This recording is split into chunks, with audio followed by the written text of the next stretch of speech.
அதே போல இன்னைக்கு கட்டுமான பொருட்கள் நகரத்தில் வாழ்கின்ற மக்கள் வீடு கட்ட வேணும், கடை கட்ட வேணும்னா அண்ணா திமுக ஆட்சியில் இந்த கட்டுமான பொருட்கள் விலை கட்டுப்பாட்டில் இருந்தது. நீங்க பாத்தீங்கன்னா எம்சாண்ட் அண்ணா திமுக ஆட்சியில் 3000 ஒரு யூனிட், இன்னைக்கு திமுக ஆட்சியில் 6000 ரூபாய்க்கு விற்குது. 100% உயர்ந்து விட்டது. ஒரு யூனிட் ஜல்லி அண்ணா திமுக ஆட்சியில் 2000 ரூபாய், இன்னைக்கு திமுக ஆட்சியில் 5500 ரூபாய். சுமார் ஒரு யூனிட்டுக்கு 3500 ரூபாய் உயர்ந்து விட்டது. ஒரு டன் கம்பி அண்ணா திமுக ஆட்சியில் 40,000, இன்னைக்கு திமுக ஆட்சியில் ஒரு டன் கம்பி 65,000 விற்குது. ஒரு செங்கல் அண்ணா திமுக ஆட்சியில் 8 ரூபாய்க்கு வித்தது, இப்ப 12 ரூபாயிலிருந்து 13 ரூபாய்க்கு விற்குது.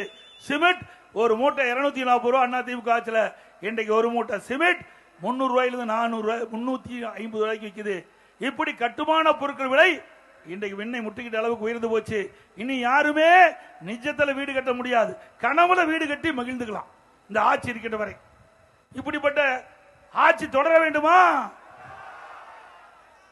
அது மட்டும் இல்ல, இன்னைக்கு 1000 சதுரடி இன்னைக்கு நகராட்சி பகுதியில் வீடு கட்டணும்னா இன்னைக்கு மாநகராட்சின்னு பாத்தீங்கன்னா கிட்டத்தட்ட அண்ணா திமுக ஆட்சியில் 37,800 ரூபாய் அதுக்கு கட்டணம் செலுத்த வேணும்.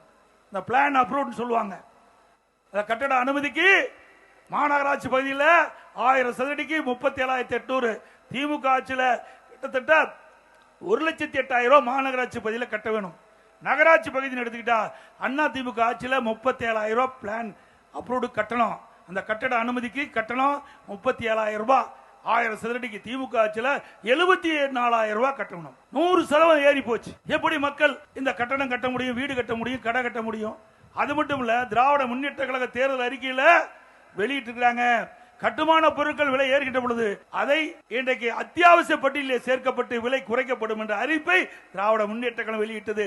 இதுவரைக்கும் இந்த கட்டுமான பொருட்கள் விலையை கட்டுப்படுத்த முடியாத அரசாங்கம்.